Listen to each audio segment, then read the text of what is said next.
Hello, it's John and Katie here to show you some of the features that you have inside a Zoom session. The first thing I want to mention is that John and I both have our videos turned on. You can see down here, if I mute it, then you don't see me.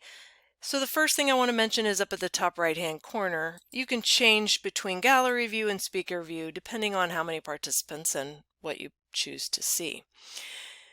I'm going to go over these tools across the bottom of the screen. Some of the tools that I have here are because I've logged into our Alaska Zoom account and I have chosen to turn on breakout rooms, for example, polls. So if you don't see those, you have to go into your settings. That's probably the first step you should do.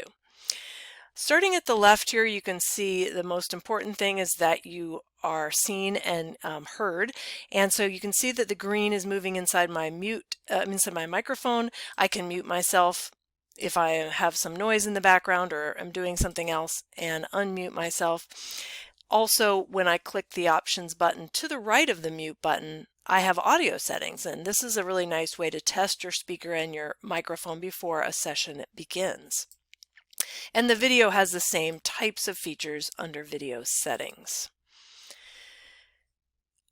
Continuing to the right, the invite button would allow you to invite people by email from inside the session, or invite a room system, which we do have available in some classrooms at UAA. If you click call out and drop down that list, you'll see that some UAA classrooms can be invited to a Zoom session.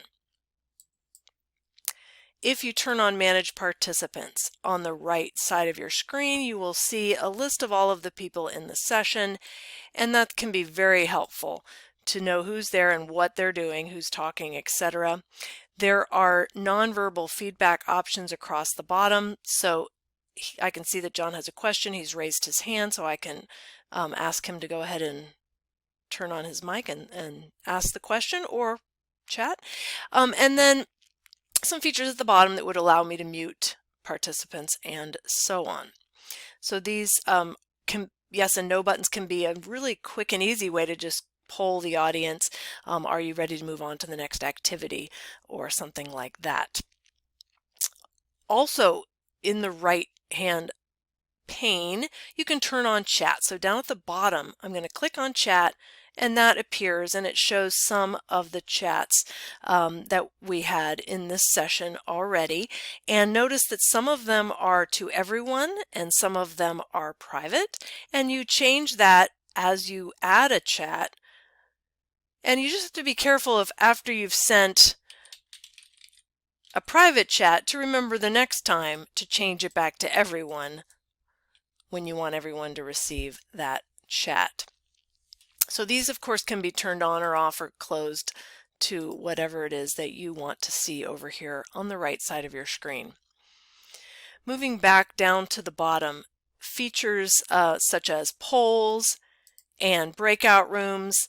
I can choose to use the polls. Generally need to be set up ahead of time in Zoom with questions and answer choices.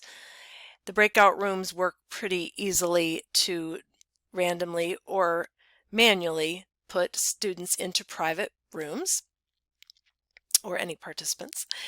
Share is probably the most useful feature of Zoom. Whether you're sharing PowerPoint slides or you're demonstrating how to do something in Blackboard, or you are just bringing up a blank whiteboard, students will have annotation buttons at the top, and so you could use it for a brainstorming session.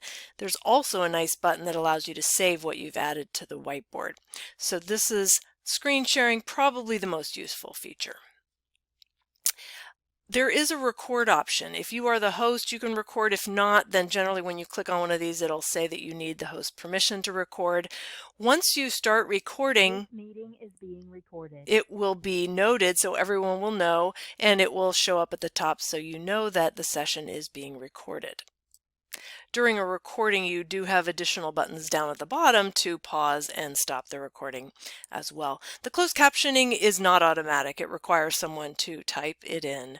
And just real quickly under breakout rooms, you can just see that that can be done in a variety of different ways. When you end a Zoom meeting, you as the host, can choose to just go ahead and end the meeting for everyone, or just leave yourself if other people are going to continue.